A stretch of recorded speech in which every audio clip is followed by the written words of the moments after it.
I mean, if you have a brand is like even more important when you have a sales team that's actually doing cold outreach. And the reason for that is they're more likely to get their calls answered and returned, and they're more likely to get their emails responded to if you have a really strong brand reputation. It's because Wistia had already established their brand reputation with me. And so I responded, even at it, it's almost like out of courtesy for all the effort they'd put into building a relationship with me in the past. And it gave them the opportunity to share their product and pitch their product to me when they wouldn't have before.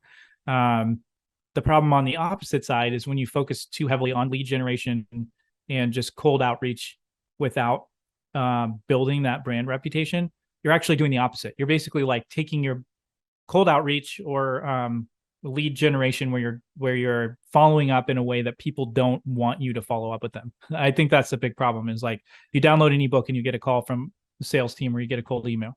You're like, I wasn't really interested in sales. I was just interested in whatever this topic is.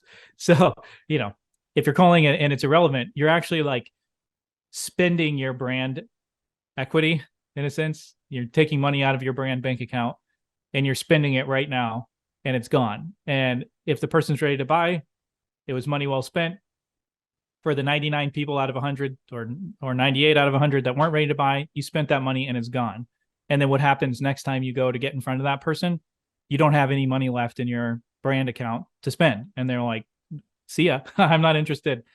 You guys annoyed the crap out of me for like, months and months and months a year ago, and I'm not interested in working with you anymore. I'd rather go to your competitor who didn't give me that experience.